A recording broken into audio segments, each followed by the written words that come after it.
Dear Patriots, before the news starts, please subscribe to our patriotic channel by clicking the subscribe button. Give us a thumbs up to this video.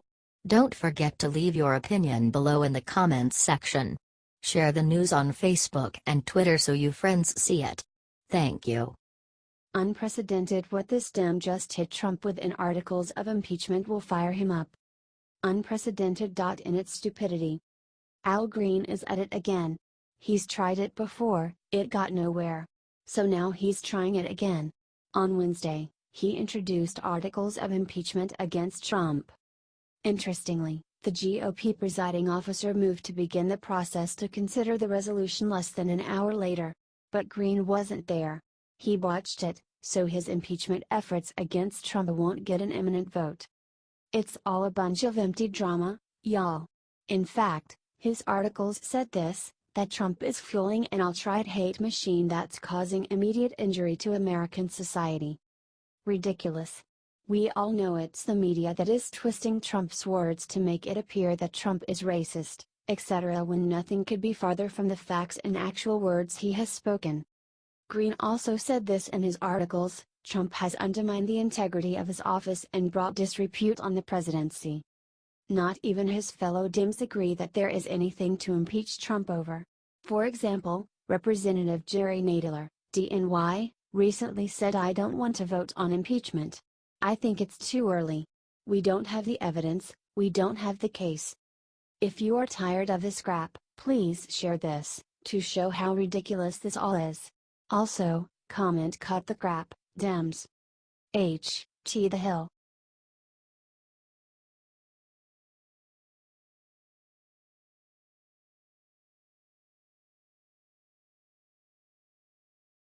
It just happened. Unruly Dem commits sick act against Trump, gives USA the middle finger. There's dumb, then there's downright idiotic. Texas Representative Al Green would fit into the latter category. Yes, he's a Democrat, as if you couldn't put two and two together. Why is Green so nutty? He just introduced articles of legislation to impeach President Trump. Is this guy for real? The left cannot comprehend that Trump won because of Barack Obama's failed foreign and domestic policies, not to mention his willingness to ignite racial tension. Instead, they choose to ignore while pleading ignorance. From Fox News. Liberal Democratic Representative Al Green on Wednesday followed through on threats to file articles of impeachment against President Trump, introducing the resolution in the House while delivering an anti-Trump tirade on the floor.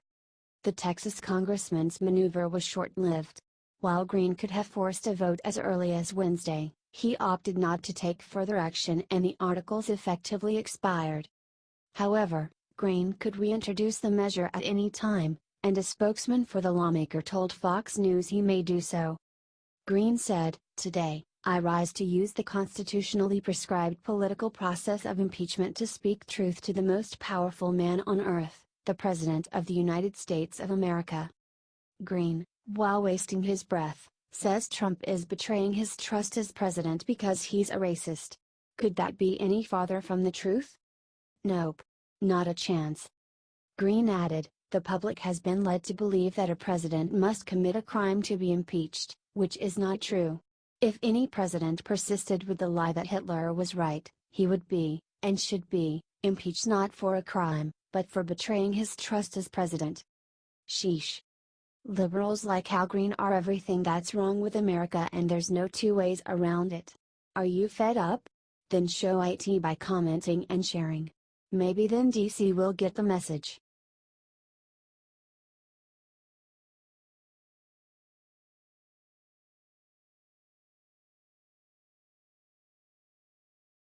Jeff Sessions drops hammer. Look which 4 American cities he's targeting for helping illegals. The Department of Justice just gave a final warning to 4 sanctuary cities in one county on Thursday after they failed to comply with federal immigration laws. Cook County, Illinois. Chicago, Illinois. New Orleans, Louisiana. New York, New York, and Philadelphia, Pennsylvania. See what the Justice Department had the following to say about the issue. The Justice Department today responded to 7 jurisdictions following a preliminary assessment of the jurisdiction's compliance with 8 U.S.C. 1373. These jurisdictions were identified in a May 2016 report by the Department of Justice's Inspector General as having laws that potentially violate 8 U.S.C. 1373. The following jurisdictions have preliminarily been found to have laws, policies, or practices that may violate 8 U.S.C. 1373. The cities have until October 27 to get into compliance. Here is what Attorney General Jeff Sessions had to say about the sanctuary cities. These sanctuary cities need to come together and help our citizens. Spread this everywhere if you are hoping that Jeff Sessions drops the hammer on them.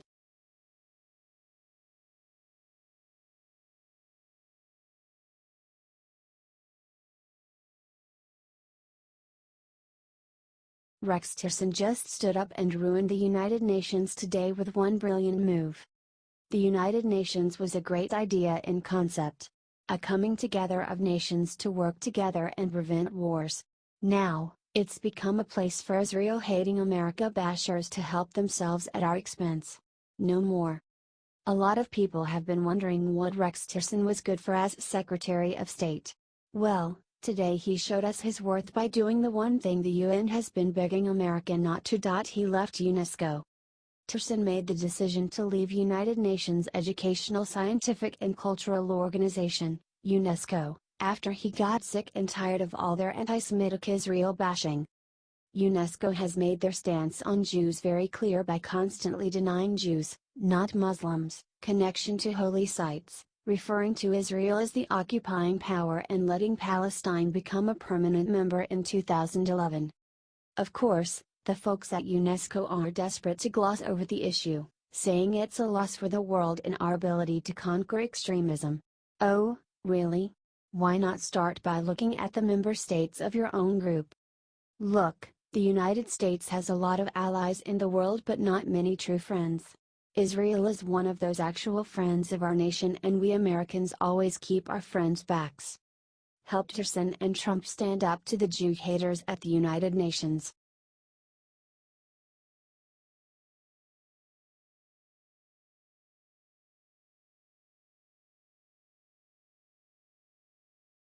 IT's finished. Trump just made a huge change to Obamacare that will save America billions. The Congress may have utterly failed to do anything about the disaster of Obamacare, but that does not mean President Trump was gonna sit back and do nothing. Today the president signed a brand new executive order that makes a massive change to U.S. healthcare we desperately needed. He will open up health insurance companies to sell across state lines.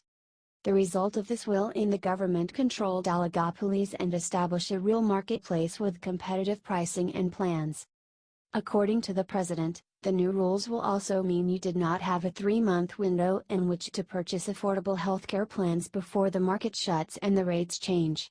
He promised the results will be a great, cheap, widely available healthcare plan for Americans to access. It also will establish healthcare reimbursement accounts for businesses to put money into their employees so that they can select their own, cheap plans and business can still write off the difference. It's not perfect, but it's certainly a start and a lot more than Congress has been able to deliver even with their majority. Now the left is trying to run cover saying it will take months for Americans to start saving money. That's right, saving money. This is amazing news, plain and simple. It needs to get out, so let's make it happen. Thank you, Mr. President.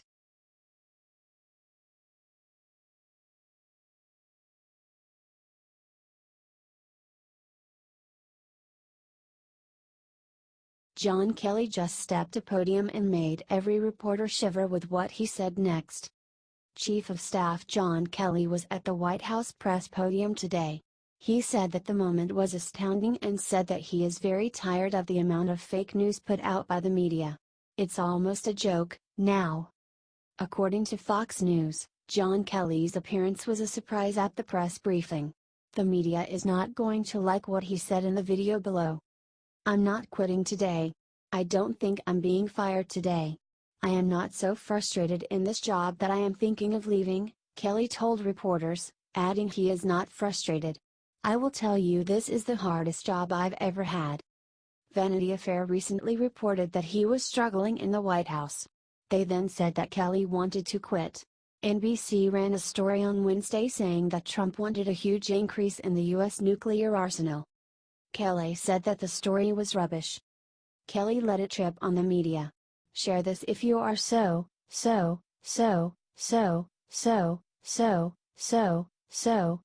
tired of all their lies. Let's make this go so viral that they can't ignore it. Thank you."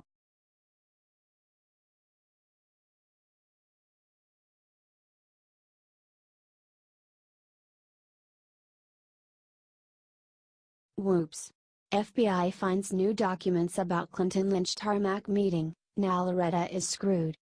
Former Attorney General Loretta Lynch met with former President Bill Clinton on a Phoenix tarmac weeks before the presidential election last year. You're well aware of the story by now. More than likely what happened is Lynch agreed to not prosecute Hillary over her email server mishandlings in exchange for staying on as AG through Clinton's first term. Now, that story will more than likely never be proven, but who are we kidding? Just a week after the Loretta, Bill meeting, Hillary was cleared of any wrongdoing. So, there you go. Now, Lynch is set to be grilled on Capitol Hill regarding her involvement in influencing the 2016 race, per Washington Times. The Senate Judiciary Committee has opened a probe into former Attorney General Loretta E. Lynch's efforts to shape the FBI's investigation into 2016 Democratic presidential nominee Hillary Clinton, the committee's chairman announced Friday. In a letter to Ms. Lynch, the committee asks her to detail the depths of her involvement in the FBI's investigation, including whether she ever assured Clinton confidants that the probe wouldn't push too deeply into the matter. Fired FBI Director James B. Comey has said publicly that Ms. Lynch tried to shape the way he talked about the investigation into Mrs. Clinton's emails, and he also hinted at other behavior which I cannot talk about yet that made him worried about Ms. Lynch's ability to make impartial decisions. More from Daily Caller, about the new findings. Though the FBI told Judicial Watch that it did not have records related to the meeting, the Justice Department revealed in response to a separate lawsuit filed by the watchdog that some of its officials had been in contact with FBI officials about the Clinton-Lynch encounter. In August, the Justice Department released emails showing some of its officials exchanging emails with the FBI regarding the meeting. And in a July 1, 2016, email, Justice Department official Carolyn Pocami told colleagues that FBI is asking for guidance on the controversy.